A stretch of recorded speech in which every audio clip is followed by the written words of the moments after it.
And here we are back at our lab we originally built with the EIGRP AS100. Again, we're going to go through a walkthrough here on the board, quite a few of them actually, because I want you to get some practice in with these distances that are not administrative distances. Here are the EIGRP topology table entries from router 1 in that lab for the Ethernet segment connecting routers 2 and 3, the 172.12.23.0/27 subnet. And again, this is from the topology table. We know that because we've got the successors actually listed, 2 successors in that first line, and the letter P indicating a passive route, which means we can use that for routing. Now, that first number in the paren, you'll notice this is a lot different than the numbers you see in the brackets in the routing table. We know that's administrative distance followed by the metric of the route. What we have in the topology table is the first number actually is the full metric of the route. It's, in this case, 217.24.16. It is the route's feasible distance. This is the full metric of the route to the destination network. And you're thinking, why are you saying that so dramatically? Well, you're going to see when you see what the other distance is. But a route's feasible distance, it's also going to appear in the route table right next to the admin distance of the same route. And again, we'll see that in action. All 3 of our admin distances with the EIGRP in upcoming videos. Now that second number, here's what I was talking about. I know probably some of you tweeted someone here at TBA and said Chris needs a drug test because he's talking really strangely about 3 distances or actually 2 distances. Well, this is one of those things that back in the day when I was studying for my NP, I was exactly where you are and actually studying for my NA, that nobody bothered to tell me. And then when I took the exam, it was really confusing. That second number is the route's advertised distance, which is also known as the reported distance. Now, I'm going to use the term advertised distance throughout this section. There is a possibility your route exam may use either or both terms for this value. I am not going to say 50 times advertised distance or reported distance. That's going to get really old on your ears and my jaw. So again, the advertised distance, that second number, which in this case is 28160, it's not complicated. It's the metric from the next hop router to the destination network. Okay, so again, our feasible distance, that's the full trip, man. That's the trip from the local router to that final destination. The advertised distance, a good way to remember it, and reported distance, you can remember it the same way. That is the distance that is being advertised to your local router. That's the way I've always remembered it. And then, of course, your local router just adds a little bit to it for the local metric, and then you've got your full one. Okay, so again, your advertised distance, that's the distance we're getting advertised to us from the next hop router. It's the metric from the next hop router to the destination network. Feasible distance, that is the whole thing. Now, why do we have this, you ask? It's not just to make things a little more complicated. There actually is a good reason why we have these 2 distances for our paths. Early in the EIGRP videos, and it's a term I use often when I'm working with EIGRP, valid and loop free. You know, I probably said valid and loop free path 40 times when we were going over the successor and feasible successor rules. And you probably thought at least once, well, that's great, but what defines valid and loop free? Well, here's how that gets defined. For a path to be considered loop free, the advertised distance must be less than the feasible distance. Okay? Now, this is a routing loop prevention mechanism, and it ensures the next hop router is closer to the destination than the local router. Because let's say we had a feasible distance of 2 million and an advertised distance of 3 million. Ho! You know, something is just a little bit wrong there because we're trying to get to a destination network, and it sounds to me like we're going away from it. Well, that's what EIGRP says as well. EIGRP says, you know, you got to be kidding me. That's a really good chance for routing loop, and I'm not going to use that path. Well, these distances, they're also used by EIGRP to determine feasible successors.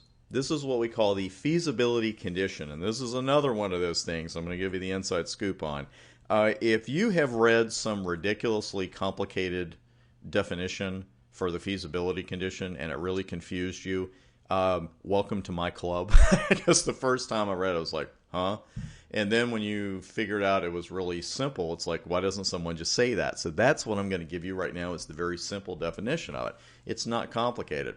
Let's walk through this process. These are using R1's topology entries for router 3's loopback. And the table is kind enough to tell us the successor's FD is 229.78.56. And that matches that of the route using 172.12.123.3 as the next hop address. The successor, when you see multiple routes here in the topology table or multiple next hops, the successor is almost always at the top. The only time I could think about when it might not be is on a test question, practice exam question, just to make sure that you know that the FD of, in this case, 229.78.56 has to match up with the FD you see next to that next hop. That is always going to be your successor. So we know that first route via 172.12.123.3, that is our successor. Now there's a little bit of a cheat here when I say, is the other route a successor? Because obviously not, because first off, the entry says one successor, and the FD doesn't match, 229.78.56, and the FD of the path through 172.12.123.2 is 230.04.16. Now, if it can't be a successor, what's the next best thing it could be? A feasible successor. That's for people who say that I speak with a deep South accent. I just like to throw that in once in a while. Now, can this route be a feasible successor, or is it? Well, it can be because its advertised distance, its AD, is less than the feasible distance of the successor. That's it. Don't complicate it. There's no need for a 10-line description of what the feasibility condition is. That's it. If a route's AD is a potential feasible successor, if that AD is less than the FD of the successor, then that route is indeed a feasible successor. That's what we call the feasibility condition. And no matter how large the metrics get, or how small in this case, it works exactly the same way. The feasibility condition works the same. Now look at these four paths, and we've got a successor with an FD of 5 and an AD of 4. Can, without peeking at the next paragraph, can the other three routes, or any of them, or all of them, or some of them, can they be feasible successors? And if not, why? That's the equivalent of show your work. It's not just enough to say, oh yeah, route 2. You got to know why. Well, in this case, let's look at possible feasible successor 1. The only value we really even have to look at is the AD, which in this case is 7. Well, that's higher than the FD of the successor, so feasible successor 1 is out. Possible feasible successor 1. Now, possible feasible successor 2 has an AD of 6, which is higher than the FD of the successor. Can't be a feasible successor. Well, how about the third candidate? Has an AD of 4. That's less than the FD of 5 on the successor. We have a winner.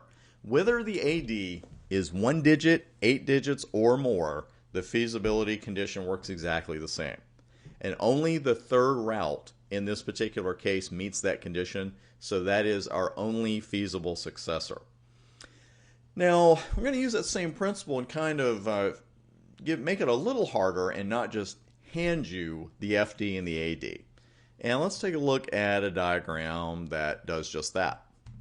Now, before we even begin with the feasibility condition with this diagram, we got to know the AD and the FD for each path. So that's where knowing those definitions comes in, because you want to be the person who looks at this diagram and the examiner says, okay, well, I know how to get the FD, I know how to get the AD, and here are the values. Let's go to it. So if you would, just pause the video and very quickly write out the FD and the AD of every path from 1 to 3.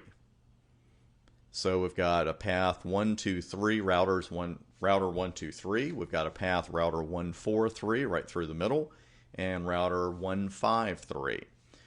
So let's move forward. From router 1's point of view, here's the FD and the AD of each path. And router 1, 4, 3, the one right through the middle, the AD is 20, because from router 1's point of view, the next top router would be R4, and the metric from R4 to R3 is 20. The FD is 40, that's the metric for the entire path. Going 1, 2, 3, and I know I've cut router 2 off there at the top, but router 2 doesn't mind. We've got an AD of 20, because that is the metric from the next top router, router 2, to router 3, the final destination.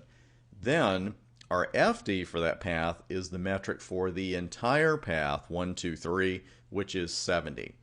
And then finally, 153, your AD is 75 because that's the metric from the next hop router, R5 to R3. And then finally, the FD is 115. That's the metric for the entire path. So if you got those, fantastic. If not, just review that a little bit. We're going over the 10-minute mark here, so I'm going to stop the video, and we will pick up on the very next video at this exact same point.